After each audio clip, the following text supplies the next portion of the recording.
Olá, eu sou Leonardo Ribeiro, estrategista em investimentos do Banco do Brasil.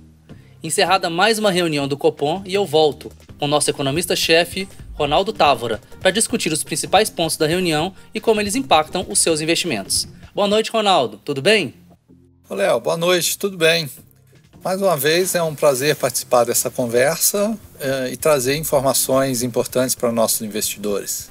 Ronaldo, Copom anunciou um novo corte de 0,75, levando a taxa Selic a 3% ao ano.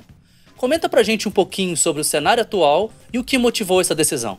Ô, Léo, eu posso dizer que a decisão não foi uma surpresa, dado que o mercado estava ali um pouco dividido entre 50 pontos de corte ou 75, sendo que nos últimos dias, as apostas se intensificaram em um corte de 75 pontos.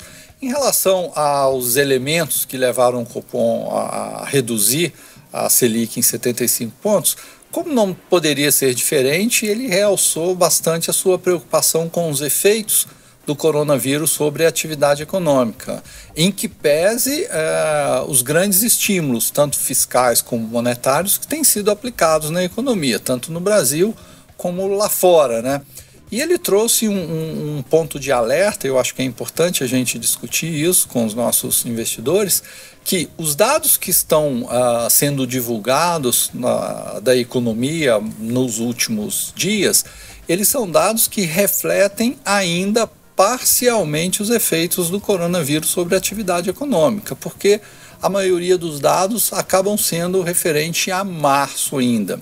Nesse aspecto, eu acho que é importante trazer uma grande preocupação que a gente tem sobre a atividade econômica. Por exemplo, a nossa projeção para a queda do PIB no segundo trimestre pode chegar a 2 dígitos, ou seja, eu estou dizendo que há uma chance relevante de que a queda no PIB no segundo trimestre alcance 2 dígitos. É um cenário desolador para a atividade econômica. Então você olha do ponto de vista do Copom, com essa perspectiva bastante desfavorável para a atividade econômica e expectativas do mercado em relação à inflação migrando para 2%, o Copom se sentiu com um espaço muito tranquilo para reduzir os juros em 75 pontos. E é importante realçar que, inclusive, foi discutida na reunião a possibilidade de que o corte fosse ainda maior que 75 pontos. Ou seja, o Copom discutiu a possibilidade de dar todo o ajuste que ele considerava necessário de imediato e já encerrar o ciclo. Mas, por outro lado, foi ponderado que o nível de incertezas ainda está muito elevado e, nesse momento, o Copom preferiu a cautela, dando só 75 pontos. Eu acho que esse é vamos dizer assim, o pano de fundo que a gente pode considerar em que a decisão do Copom foi tomada. Entendi. E a gente percebe bem, Ronaldo, como que o Covid-19 impactou os mercados, A volatilidade dos principais mercados de bolsa continuam elevados, Essas expectativas de queda de juros que vieram sendo apresentadas nas últimas semanas já gerou algum tipo de ganho para os ativos pré-fixados, como o Tesouro Pré, ou às vezes até o Tesouro IPCA que tem uma parcela pré, os fundos pré-fixados e aqueles fundos multimercados que conseguiram capturar. Teve uma série de produtos que conseguiu capturar bem esse movimento. Mas agora, Ronaldo, olhando para frente, o que a gente pode esperar? Quais são nossas perspectivas agora para as próximas semanas e para a próxima decisão do Copom? Pois bem, Léo, o Copom deu sinais, na nossa visão, bem importantes sobre os próximos passos da política monetária. Pelo menos 2 elementos importantes ficaram claros na nossa visão. Um deles é que a Selic vai ser menor do que 3%, ou seja, há espaço para mais quedas na Selic. O segundo ponto é que esse espaço não é longo, portanto, o Copom planeja somente mais uma queda e encerraria o ciclo. E o terceiro ponto, aí bastante relevante, que ele diz que essa possível queda ou essa provável queda não será superior à queda atual de 75 pontos. Portanto, em resumo, o Copom sinalizou o seguinte: eu darei mais uma queda e essa queda vai ser no máximo de 75 pontos. Qual é a nossa visão, qual é a nossa interpretação dessas sinalizações do Copom?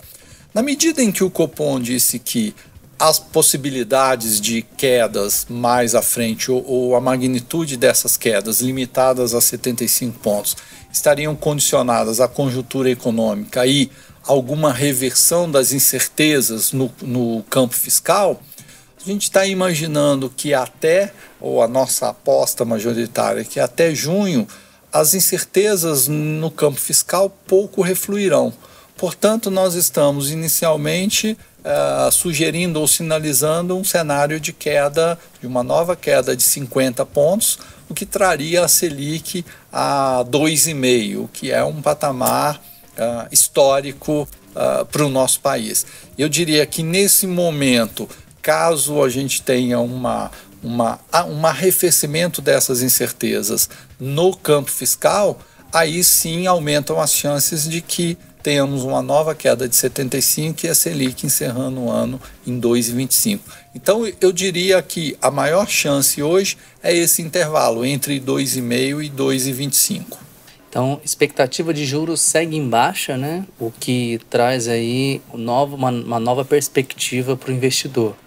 A gente falava até pouco tempo atrás que o investidor buscava o 1% ao mês, né? Que ele dava o 12% ao ano. E hoje a gente fala em 3 ou 2,25. Considerando 3% de juros, a gente está falando que o investidor vai ganhar 0,25 ao mês com a taxa básica. Então vivemos um admirável mundo novo, como você traz nas nossas últimas conversas, Ronaldo. E o investidor vai ter sim que buscar diversificação. Vai ter que buscar novos investimentos e vai ter que começar a experimentar um pouco mais de risco, utilizando de diversos produtos na sua diversificação.